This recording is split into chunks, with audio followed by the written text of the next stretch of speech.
Penultimate podcast bonus episode.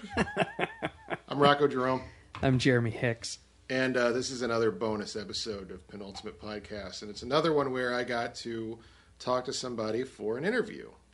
And so who is it this time? This is Ted Raimi, who's the brother of Sam, who is familiar to people that are fans of genre entertainment because he's been in a bunch of stuff. He was in Xena Warrior Princess. He was also in C-Lab, or Sequest, rather. C-Lab was a cartoon. And he's been in a lot of his brother Sam's movies and stuff. He's a beloved figure, and he's a pretty good actor. And since he's a bit of an obscure guy, and I was able to kick it off with him, I got to talk to him for a good long time. That's cool. Yeah, almost got a full 40 minutes, I think, out of Ted. And we had an interesting conversation, and it might just be one of the best interviews with Ted Raimi that there is. I'm going to go ahead and say that. You're listening to the best Ted Raimi interview that there is. Sorry about the sound quality.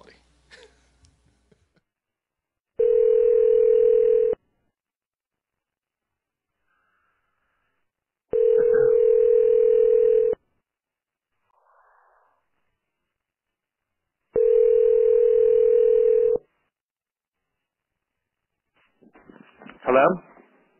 Hello, I'm calling for Ted Raimi. This is he? Hey, Ted, it's Rocko from Louisville, Kentucky. How are you? I'm good. How are you? Hi. Sorry, I wasn't able to pick up the phone earlier. I'm good. Thanks for calling me. Yeah, no problem. Let me put you on speakerphone here. Sure. All right, you got me? Can you hear me? Yeah. Okay. I don't totally trust these machines. It's a problem. So I feel like I've become a nuisance. No, it's fine. Can you hear me okay? Yeah, you're audible. You sound just like Ted Raimi. It's me. Can you hold on one quick second? Let me get right back to you. Hold on. Yeah. Give me 5 seconds. I'll be right with you.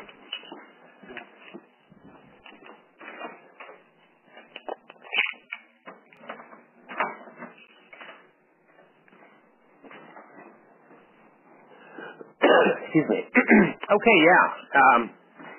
Hit me. Thanks for thanks for calling me back. I appreciate it. Yeah, no problem. I'm always afraid of situations like that I'm going to do it and I'm going to get whoever the person is, and they're going to be like, "Why did you just call me right back? Why would you do that?" Yeah, it's weird. I know. Yeah, it's strange too because normally I'm totally happy to call reporters and stuff, but I asked, my agent to have you give me a call just because I know that, you're under time constraints, and so, and so I thought, well, if it's 6 o'clock, I'm already in whatever, dinner making mode and stuff, so I remember, my day may more or less be over, so I want to make sure that they remember, but no, it's fine. Yeah. Well, here's 9. But I've been looking forward to it all day. So it's thanks a lot, man. That's nice to hear. Well, I'm a big fan, and I'm going to prove it to you. My favorite Ted Raimi role is Lunatic: A Love Story. That's a strange one. Not many people know about that one. That's a weird one. That was my first big feature film. I think it was the first. Yeah. Well, I guess it was the first. It was the first. I don't know. I can never quite figure out if. I think it was my first big indie movie, but I may have already done. No, I did one movie before that. I take that back, but it was the first one I ever started. And before that, I had done Shocker for the now late Wes Craven. Yeah, right. But then I did Lunatics, and that was a fun movie too. Yeah. Lunatics was a fun little picture. We shot that one in Pontiac, Michigan, and over a span of 3 weeks, 2.5, 3 weeks, and it was just a good little script. Josh Becker directed that. He did a great job. Yeah, that's a really fun movie, man. I really dig it, and rented that because I had seen Evil Dead and Evil Dead 2 right before Army of Darkness came out. Right. I won't tell you how old I was when that happened. I got bit by the bug, and really, so much of what you guys were doing there, your brother and Bruce, obviously, it really told me as a kid that you didn't have to just go work in a factory like your dad, and you also didn't have to end up being Harrison Ford, right? Like there's a middle. Right, that's right. There's a middle ground in there, and there's a middle ground there. Yeah, and if especially if you're in, you sound like you're a guy who was always in the movies, and I was too. And my mother really encouraged me to go into the business. I was lucky. I had very supportive parents. But at the same time, my parents had two separate successful retail businesses. They were doing that, and there was always this sort of temptation throughout my entire career to drop what I was doing when things got very, very hard and money got very, very tight, to go back to Detroit to do retail, because I couldn't deny that they were both very successful. My dad was a furniture salesman, and my mother sold women's lingerie, and they had multiple location businesses. So I thought to myself, well, man, this and I knew the business because I had helped them out. So it was always tempting. I wasn't one of these guys who, some of these actors, they have nothing to go home to. Right. There's nothing to go back to. There was like, well, they wouldn't go back to their hometowns if for any money in the world. But I liked my hometown of Detroit, and I liked my parents' businesses, so that was always a temptation to me. And it was challenging.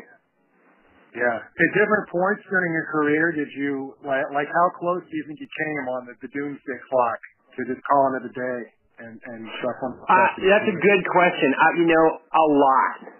All the time, and I'm not alone. I mean,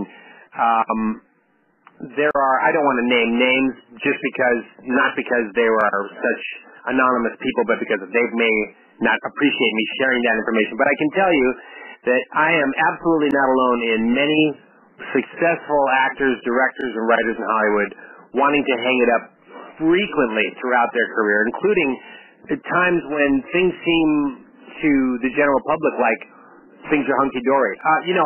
I'll tell you a story. Here's the most prominent one for me that I can remember is after I had done 3 years on NBC's Sequest back in the 90s, and that was a really successful show. We did well. Our numbers were great. They dropped us just because we were too expensive. We were at that time we were the most expensive show on TV. Always the thing with science fiction and genre shows is that they're pricey. Yeah, they are, and this was a big deal. This was like the first really big budget TV, event show. We had, every show there were like dozens and dozens of CGI shots. Now today that's nothing. That can be done on, and it was a big deal, and only big studios could afford that. And and we had Universal and NBC, but I had finished that show and had 3 successful years, and I got back to Los Angeles, and it was for a time like crickets for me.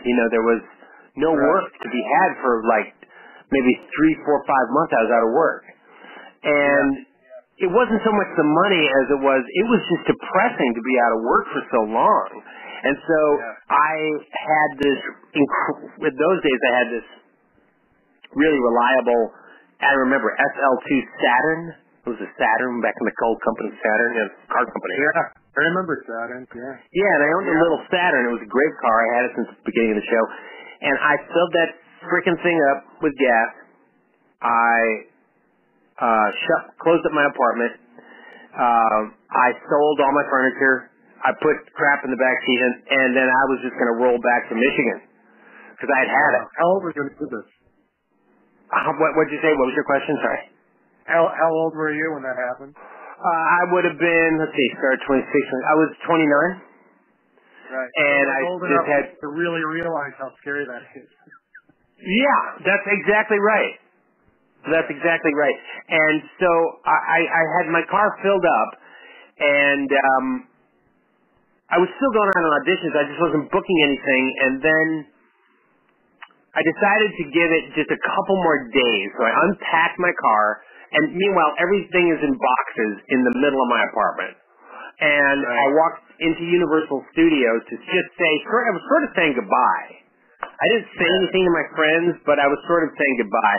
So I went into Universal and saw my friend Rob Tapper, who at that point was doing Hercules, The Legendary Journey, to say goodbye to him and stuff. Right. And, to see if he wanted me to say hi to anyone back home in Detroit. And he said, I'm doing this new show. It's called Xena Warrior Princess. It's a spin-off of Hercules. And would you might be interested in doing an episode? And I thought to myself, well, that sounds like fun. I didn't really know what the show was, and I had done a lot of television up to that point. But and guest starring and stuff. And again, it wasn't about the money, it was just constant, I was just tired of the business, At 30, I was already like exhausted, if you can believe it. And I would imagine that it's very exhausting. What's that? I would imagine that it is very exhausting. It is exhausting. It takes a lot out of you, emotionally and everything. It's essentially frightening, too. You know what I mean? It is. I do. I think that's very well put. It is existentially frightening. That's exactly what it is. And, you go, you push yourself as hard as you can, for at that point at 29, I was pushing myself for 11 years, as hard as I could, living on my own and everything. I'd moved to New York when I was 17, and so I've been pushing myself really hard. And then, so I said yes, and then, that did change sort of everything at that point. Then that was another 6 years of my life doing that show, and that was kind of awesome, really was. And I was a wonderful, years on that show, but yeah, I consider it all the time. To tell you the truth,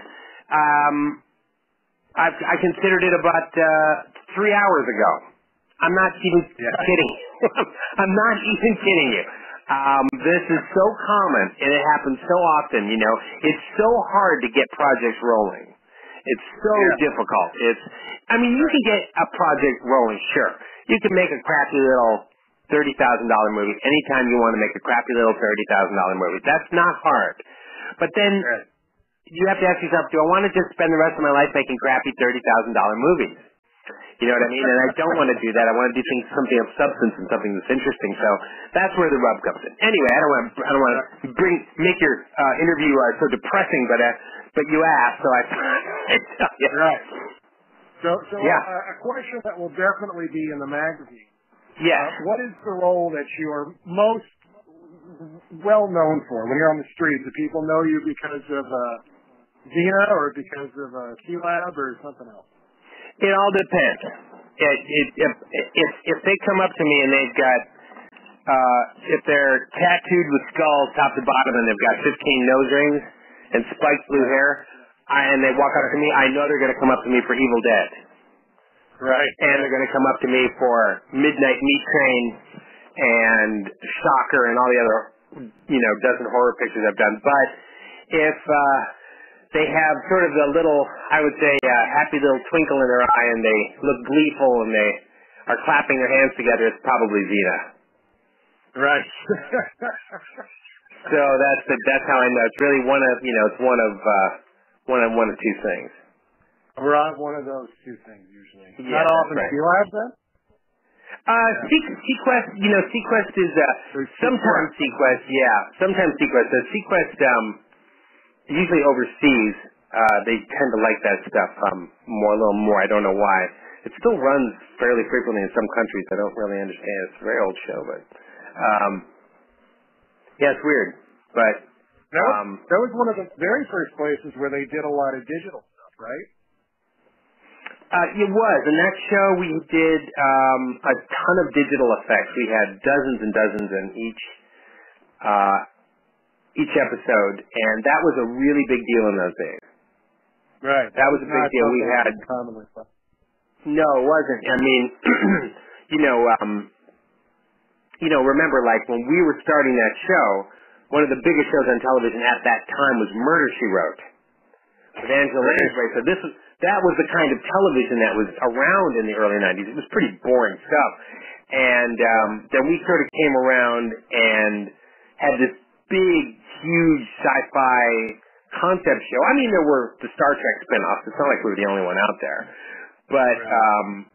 But we certainly were the big boy on the block, you know. And we had Steven Spielberg behind us at that point as well. Right. Well, that certainly helps, right? It does. Yeah, absolutely. Yeah. I mean, anytime there's any sort of genre, anything, it's always funny to see how it works and how it clicks with people and what happens. I'm going to get to interview Bruce tomorrow. And I first met Bruce when I was 13 or 14 years old when Briscoe County Jr. was on the air. Right. And you're right. And he came to the local mall as Briscoe County Jr. and pretty much didn't break character. And like you were saying, you saw fans that were clearly Evil Dead fans, and you saw fans that were clearly cowboy show fans. Right. That's right. Yeah. Yeah, you really do get both and for his show there. Yeah, absolutely. Right. Yeah. And I remember that I was like, wow, maybe this show will last the whole season. Like maybe there'll actually be a little Yeah, excuse me, that was my computer rebooting. Pardon me, I didn't do that. It did it automatically. Sorry. Oh, that's surprising to you when you're at these conventions and stuff and see what fandom has become and just how many people there are and their interests. It is interesting to me. I mean, on one level, the amount of fans, which are now number in the tens of thousands typically at these conventions, are on one level it's completely transitory in that we are living in a sci-fi horror, B-movie age. This is what's popular now. So by that measurement, in another maybe 5-10 years, that might not become so popular any longer. You know, people may become more conservative again. It might turn back into the 80s or 70s or something. Who knows? But so I sort of look at it, having lived as long as I have, I sort of look at it with a little bit of a skeptical eye in that regard. I've lived through a couple ages like that. But on the other hand, it has made it possible for those who would already love that stuff and who aren't behaving in a pop sense, you know, like a whatever's popular now sort of idea, to come out and be with a lot of people and feel good about themselves. Right. Yeah, absolutely. You know, when I was a kid. Oh, sorry. What were you saying? Sorry. Oh no. I was about to probably go where you're about to go. Yeah, I mean, no. Please go ahead. What were you going to say? Oh well, no. I was actually going to say when I was a kid. When I was 13 years old, I was obsessed with the Evil Dead movies. Everything you were doing, your brother was doing, that Bruce Campbell was doing. Doctor Who with Tom Baker, because I was watching the reruns. Comic books were a big thing for me, and nobody wanted to talk to me about any of that stuff. And now it rules the world. It does rule the world. I mean, but again, I think it does rule the world. And when I was a kid, not in the front of my brain. The front of my brain isn't bitter. You know what I mean? But it is. What do you mean bitter? Like maybe not. Like bitter, not too strong a word. Like I don't look at people and say, "How dare you be into stuff that I like?" But it's more just. Oh right, yes, of course. It becomes right. That's what I mean to say. Yes, I'm just like you are. I feel the same way. But you have to understand that in any genre there are posers, but they're as fans and stuff like that, and people who love it and who pretend to love it who don't really. But that all gets blown away in the end. As time goes on, they'll drop off as new things become popular. Right. So this type of entertainment is, I think, probably transitory. That's what I think. The enjoyment of this sort of intense sort of stuff. Yeah. It's just like. I'm sorry. We seem to have a little bit of a time delay. Yeah, sorry about that. You know what? Why don't we try this? Can you call me right back and I'll pick up the phone? It might just be It might just be a connection problem due to something. But if you call me back, I bet we might be able to clear it up. Yeah, I'm not taking up too much of your time, am I? No, not at all. Please call me right back, and I'll wait here by the phone to answer it. Okay, cool. Thanks, Ted. Okay, bye. Hey, it's me. Hey there. So that might be a little better, well, at least for a while. Yeah. Well, as long as I'm not going to get you mad at me, I think we'll be okay. No, we're fine. We're just fine. All right, cool. Very good. Very good. Yeah, I mean, that's the thing is that I've often said that the difference between like a hipster and just a fan of something is that the difference between irony and enthusiasm. You know what I mean? You mean to say, yes, I do know what you mean. I know exactly what you mean. I agree. Totally agree with that. I'm talking to some kid who just saw, the new Doctor Who or whatever. He's going to watch the new Evil Dead show or whatever. And he's excited about it. The last thing that I want to do is be like, oh, well, I was there when nobody knew about it. Just because I happen to be lucky enough to come across it. And be the kind of guy that just kind of came. So. Right, and it's always a little disappointing when, 10 million people like the thing that you liked when no one else liked it. But, I mean, that's why they call people like you tastemakers, and that's why you're a writer for a magazine and you have a web presence, because people do watch you for those things. That's why you have the job you have, after all, because you are very good at that. Well, thank you. I got it from Ted Raimi directly, so it must be true. Yeah, that's right. So, Ted, here's what I'll definitely go in the magazine with a little bit of an explanation. I believe that you were probably the original fake chef. Is that true? I don't know. That expression, fake chef, I hear that a lot, I know. But I guess I am. But really, that was invented by Sam, my brother, Bruce Campbell, and Scott Spiegel, who was one of the writers of Evil Dead. And it was of course, it's an affectionate term meant for anyone who's helpful, but really it started out as a note about Shemp Howard when he would do intense stunts on the Three Stooges, was often doubled by probably some guy over there at Republic Pictures, no doubt. But he wasn't a very good double, because those were B shorts. They were never A-list shorts. They were B shorts. Right. So he played in front of B pictures. So this guy was a very bad double, and he kind of always did a lousy job of blocking his face and stuff.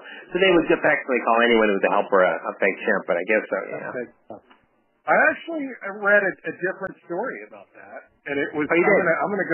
I'm gonna go deep geek on you, man. I'm gonna go way deep on you. Go ahead.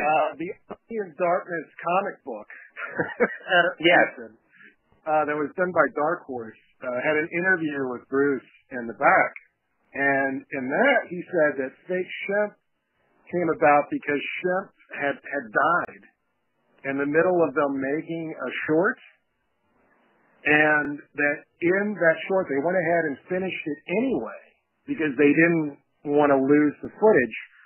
So they had a guy who would come on with his hands over his face, and he was supposed to be Shemp, but he wasn't. Shemp was. Oh, he might be right about that. I seem to remember Scott Spiegel telling me that he was just being a few people being bad doubles, but perhaps he had already died. That is entirely possible. Right. Yeah. I'll run that.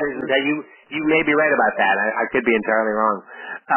But in any case, it's a I don't know, but yeah, it's definitely a kind term to give to somebody. Oh yeah, it's an honor. I mean, I've worked on little movies and stuff that are, no budget, and everybody always talks about Shemp, fake Shemp this, fake Shemp that, and it's just it's definitely something that is caught on and is part of the lexicon. Yeah, funny thing. Yeah, it's just great on that one. So, would you say that do you have a real ingrown or inborn passion for horror filmmaking, or do you think that it's sort of one of those things where it's like at the time that you were first sort of coming up in the business, if you're going to make an independent movie, that would be the kind of movie that you would make? When I was starting out, back in the 80s, Bruce and those guys started a decade earlier, but even when I was starting out acting-wise in the 80s, making a horror movie was only slightly better than making a porno. In fact, people would say, as a half joke, and this is true, people would say as a half joke, well, at least they're not doing porn. You know what I mean? It's sort of like, well, shit, man, dude, I'm, sort of a pat on the back, like, you couldn't get anything real if you had to do a horror movie, sorry, man. Right. That's how it was looked at. That's how those who were in horror movies were looked at. Right. And to this day, it's, even though it's very accepted and a big moneymaker, people still, to some small degree, look at that. If you look at the cast list of horror films, only a very few have A-listers. Right, yeah. And if they are, still, to this day, there are very few have, it's funny, despite how popular it is, guys like Bradley Cooper still probably wouldn't want to do a horror film right now. Right, That wouldn't be big on his list, you know what I mean? But a gal like Katie Sackhoff, a fine actress and a very interesting girl and talented and all that stuff, would. Yeah. Because she's not maybe she's not an A anymore. Maybe she's an A- or something. I don't know. Whatever. There's nothing disparaging against her. She's a wonderful actor, but that's just the way it is. And so, when I was starting out, it was really like that. Now, it's expected. But then it was the last thing you'd really want to be telling your friends and, your other actor friends that you were doing. It was sort of a slightly shameful thing. Right.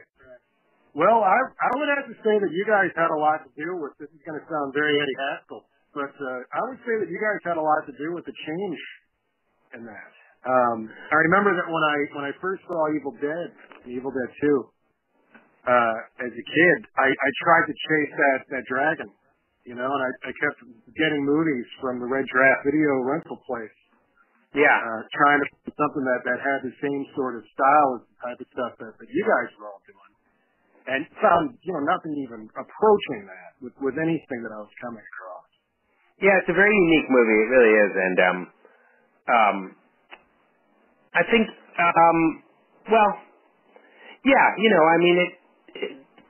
part of the bag with horror pictures is that, it's a little like making, I don't know. I'm trying to think if there's nothing really like it in the movie business. It's something that as long as it makes money, no one really cares what you do. Right. You know what I mean? It's a little like that. Whereas drama, people do care. The filmmakers really fucking care about it.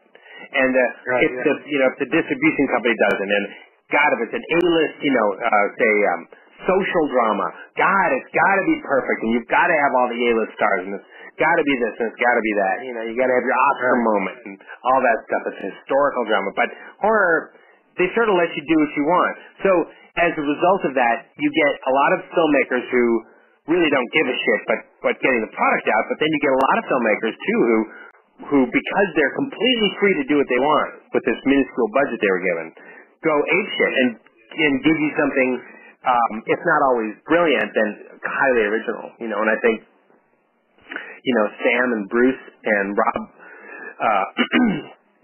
turned Evil Dead 2 into something of that caliber. Yeah.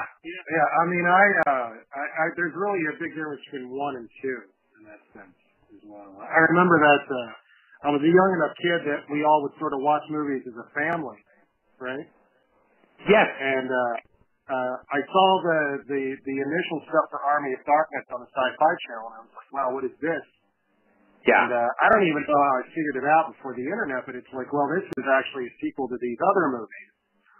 So I bring home Evil Dead 1 and Evil Dead 2, and of course we watch the first one first, and I'm sitting there with my parents through all of those very uncomfortable scenes that you can imagine. Yeah. Yep. What was it like when you were making those movies and your parents were seeing those things for the first time, especially the first time? Oh, I think they Evil Dead 2 and Evil Dead and stuff. Yeah. I think they were very, very proud of Sam.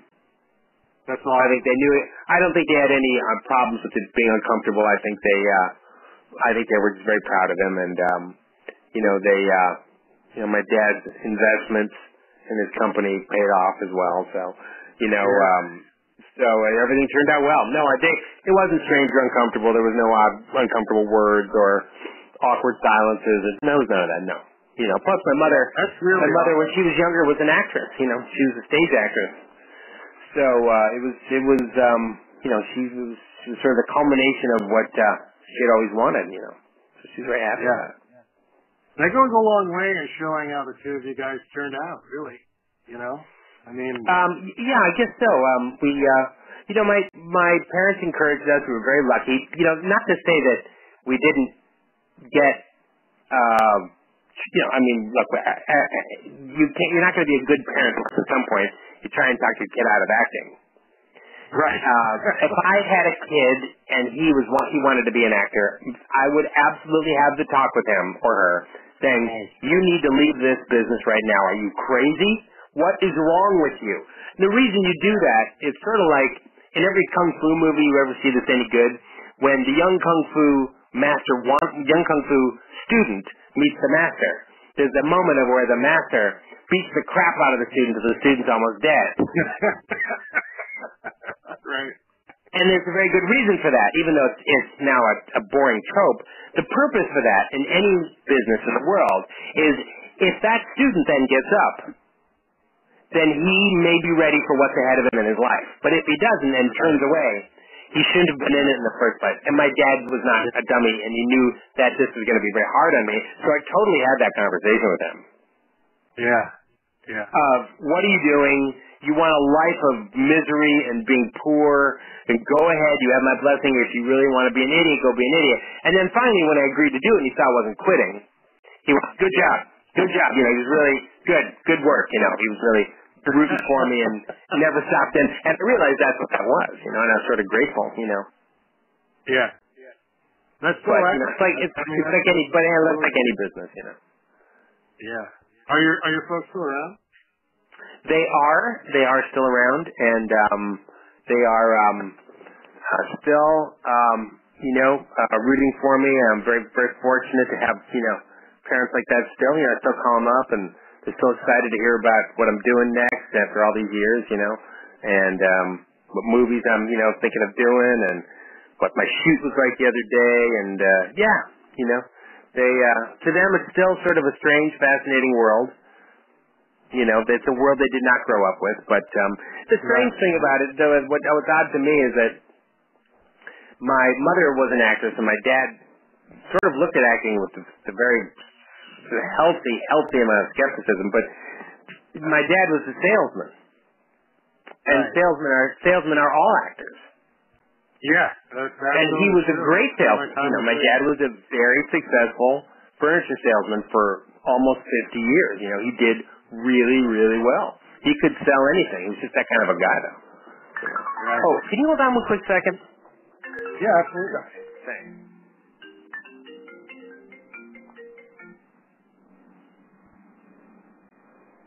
Sorry about that.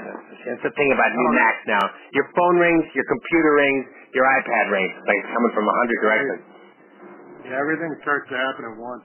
I'm it does. sitting with the iPhone in one hand, and I have a program recording it, and then it's back up. I have the papers. Oh, what did you say? Sorry, you cut out there. Sorry. I got my iPhone in one hand, and then I have the magazine's recorder in my other hand, and I'm just I'm grinning from ear to ear, holding these two things in my arms, like, well, this is technology for you. This is how how you make it happen. Yeah, that's a good way to do. Yeah, well, you got to do that. Yeah. So, have you been to Louisville before, or will this be your first time? No, I was in Louisville only once in my life. I was, actually, I stopped in Louisville only once in my life. I drive from Detroit down to North Carolina. I stopped in Louisville. And the last time I was there was 1987. Oh, wow. It was a long, long time ago. It's almost 30 years ago. And Louisville, I have such fond memories of that town. I'm sure it is a very different place than when I visited it. Then I spent a day there walking around, and I just thought it was a very charming, mid-sized town. Yeah, Louisville's a cool city, man. I never tell anybody I'm from Kentucky. I always tell them I'm from Louisville. And it's it's two different things, man, you know? Sure, I'll bet it is. I remember this restaurant I stopped in, this little Main Street area, and it was, I felt that the whole town felt very underground to me. Like, and that's a compliment, by the way. It felt very, it felt like the hipsters hadn't been there yet. Yeah, right. That was the vibe I got from that town. Yeah, it's, we have many times been called the next Seattle. Oh, right. Nothing much ever came of that. But Louisville it's a city where there's not a lot of tourist stuff. You know, if somebody comes in town for the Derby, they see one thing. But local residents don't really bother with those types of things, and we go places besides what are the places the tourists end up at. Right? Yeah. When you're here, somebody's probably going to try to get you to go to 4th Street Live. Don't go to 4th Street Live. Okay. Don't do that. Actually, I'm going to be at the show all weekend. I'm going to be working. We have a booth. We have a Voice Tribune booth. Oh, you do? And I'm working it because I'm a distribution guy. That's actually what my job is for the paper. Oh, right. I'll be around if you want to hang out. Sure. Yeah, I like that. I said, well, you know, just stop by and say hello. My schedule is usually incredibly tight at these things, so much as but listen, if there's 10 minutes, let's go at least get a cup of coffee or something. Yeah, for sure, man. For sure. It's I always make promises to people I can never keep it when I'm I always think I'm going to have all this time, you know, but then I never do. Well, conventions are nuts anyway, man. And this is going to be one of those kind of wall-to-wall ones, because this is one where there's going to be a lot of autograph people there. You know what I mean? Oh, yeah, thousands. Yeah, that's cool. I always I like to go to I don't know, are you a big comic book guy? Do you like comics? I love comic books. Yeah, I've always loved them. Are you? Yeah, me too. Are you a Jim Steranko fan? You like Steranko? Yes, he's great. I mean, yeah, sure. Who doesn't? He's one of the great. I think we think of the same guy, the famous guy, the most famous Steranko. Yeah. The 60s guy is Nick Fury and Captain America. Yeah. Did various comics and went on to do other stuff. That guy, I got to meet him, and I'm a big, huge fan of him as well. And I managed to sort of befriend him, and he and I talk on Twitter and shit like that. That's cool. And it's super cool. Sometimes I shake my head and just wonder how the hell I'm living the life I'm living with some of this. Well, it's the life you chose. You wouldn't, like I said, you know, you seem you're a very personable guy. You know a lot about pop culture, but you have a good outside view of it too. So of course, you know, I mean, it isn't very often I think that you know some celebrities of one sort or another will, you know, find reporters so intriguing that they want to hang out with them later. But you're a very unique guy. Well, thanks. I appreciate that. And that's not disparaging against reporters. It's just generally that there's always a wall that actors and writers and directors have to throw up when they're being interviewed naturally because that's just what they do. That's just the nature of the beast. I would imagine, I mean, with you guys, I would imagine that you probably get a lot of people who don't know who the hell you are. You probably get people that just read the Wikipedia page on you 10 minutes before they called you. Yeah, most of them do, but then that's true. And you know, I have a rule that when I use different, but the rule I have whenever it's a show specific interview. Like in other words, if I'm doing if someone wants to interview me, say just about Xena or just about Sequence, I send them and it seems kind of weird. I send them a little rule sheet, and it just says, "I'm happy to ask any question that you have." This is not me talking to you. This is me talking to potential interviewers. I go, "Anything you have, but if you ask me standard pop questions that you can get from any magazine, what was my favorite episode? what's my favorite color and stuff like that, I reserve the right to say pass. But that's not to say I won't do that with you, because I understand you've got a different kind of a job you're doing. But with the people who are just, kids who are calling me. Yeah, right. Kids who aren't making a living doing it. You're different. You're making a living, but kids who aren't making a living, I'm like, look, man, you've got to do a little better than that. Right, yeah. Especially in today's age. What's that?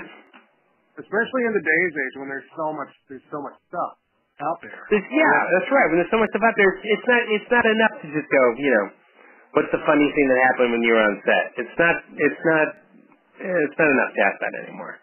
Yeah.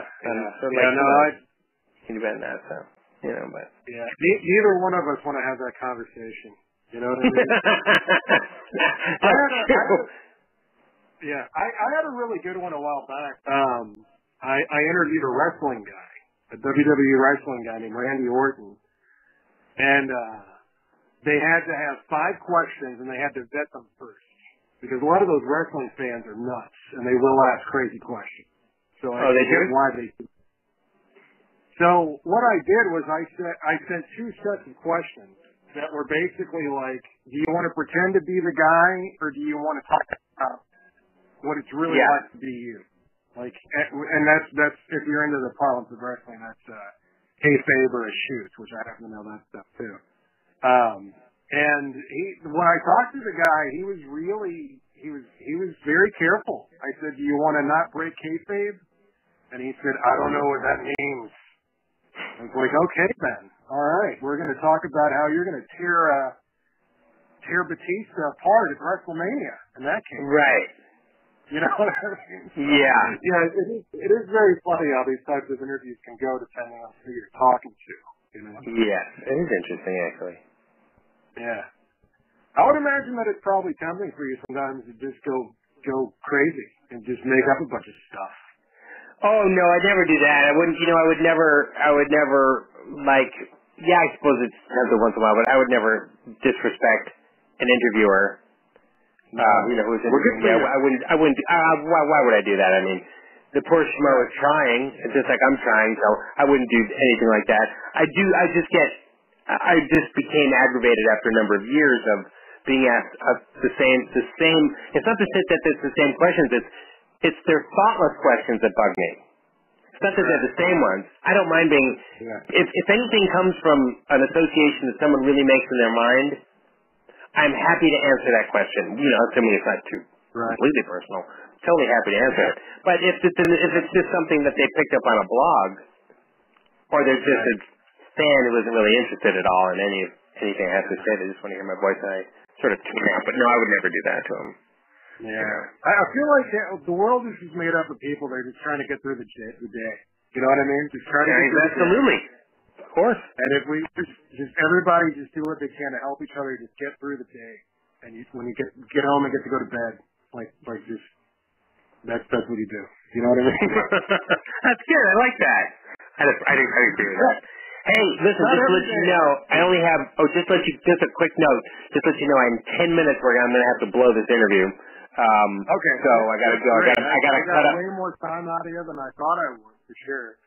Oh, it's fine. The only reason is I'm not trying to get rid of you, but I have to cook dinner. It's my night to cook dinner for my fiance, so I gotta get to it because she's trying to come home and be like, hey man, where's my freaking dinner you promised me? All right. Yeah. No, I got on the phone with some geek in Louisville who wouldn't shut up about the stuff. I can't wait to read this with you. It's going to be mainly about... No. That's hilarious. That's hilarious. I'll be able to... But yeah, oh, what did you say? Sorry? I'll be able to really weave a narrative here, I think, out of what I got here. Yeah. All right, good. And listen, if you have any... Let me give you my... Actually, the best thing to do is just email any questions you have. Email me at ted@tedraimi.com. Okay. And if you have anything that you're like, oh man, I should ask about that, to fill in that space, and blah blah blah blah blah, just shoot me an email, and we'll do it that way. Does anybody else have an address at tedraimi.com? Me and just me. I'm the only one. And then I think there's like, my web guy, the guy that handles my web pages and stuff. He does. Yeah, right. Yeah. He has another one. Yeah.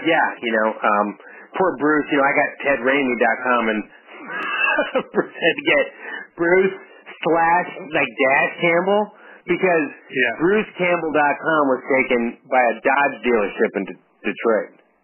Oh. It's Bruce. So they couldn't just fucking take Bruce Campbell Dodge. So Bruce Campbell was hilarious, and he hasn't been able to have his name just. It would be if just some jerk got it, and it was BruceCampbell.com, and it's like, I'll sell it to you for $1 million, Bruce. Right? No, but the thing is that he can't do that. They still have those. It happens to be Bruce Campbell. Yeah, that's right. Well, the problem is he can't do it because it's what's that? He's in Detroit too. Yeah, just by chance. Yeah, in fact, I know where this Dodge dealership is. It's hilarious, but it's pretty funny. That is so funny. It is. You can talk to him about that when you speak to him, but it's true. Yeah, I will. It always makes me laugh. I mean, it's fine. I mean, it's not like it hurt his career or anything, but it cracks me up that he has to be Bruce Dash Campbell. Yeah. I think he's still the more famous Bruce. I would guess. Yeah, absolutely. He totally beat that Dodge dealership out. And the worst thing is there's no relation between those two. They're not related at all. Oh, that's so funny. It is. So funny. I'm going to have to look at BruceCampbell.com tonight. Yep, it's pretty funny. Yep, and then type in do that, and then you'll get deals on whatever. On I don't know. I don't even know what the Dodge lineup is this year. I have no idea what that is. Maybe I can get a Charger, man. Cool. Charger, that's what you want. Dodge Charger. Yeah, that's cool. That's a serious issue. They're sexy. Did you see those cars? They're pretty sexy. Oh man, the Charger. I'm not even really a car guy, but the Dodge Charger. In Bullitt, they had to do stuff to fuck up the Dodge Charger because it kept blowing the doors off of Steve McQueen's Mustang.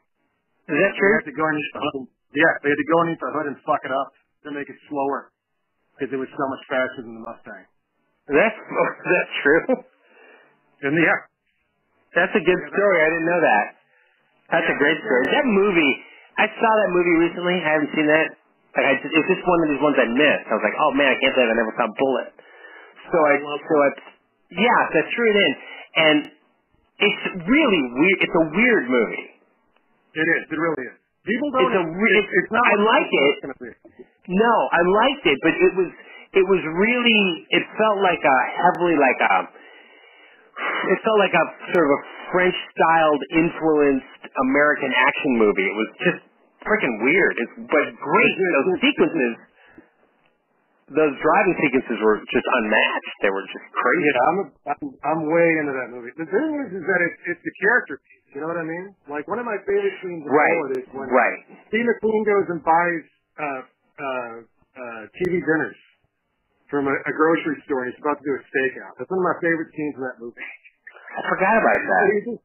You just follow this guy around, and then in the middle of it is this crazy car chase. And then people hear it's the greatest car chase ever, and they think it's going to be like Fast and the Furious. And they watch it, and they're like, what is this? I don't understand it. But it's really just very much just... It's a character piece. It is, and it's about him and his kind of dumpy apartment there in wherever San Francisco that he lives. Yeah. It's kind of depressing. It's a depressing little place. Relationship with his girlfriend and stuff. Right. I mean, really, it's not the movie people think it is. No, it's a weird movie, but I liked it too. It was very interesting to watch. All right, listen, hey man, I better get going. But it was great to talk to you. It's really refreshing speaking to you. Please email me if you have any questions at all, and please do not hesitate to come up to the table when I'm there and say hello, and I'll try and find you and do the same if I have 10 minutes. Yeah, absolutely, Ted. Okay, cool. I think somewhere in this 50 minutes I'll be able to come up with a nice little short interview, and then a longer thing come out down the road after I transcribe this thing. We'll have a female president on the moon by the time I get done transcribing. Come on. That'll be fine. Yeah, we'll get that thing done. All right, anyway, just email me if you got any questions, and it was great talking to you, man. You too. Thank you so much, sir. Yep, talk to you soon. Bye.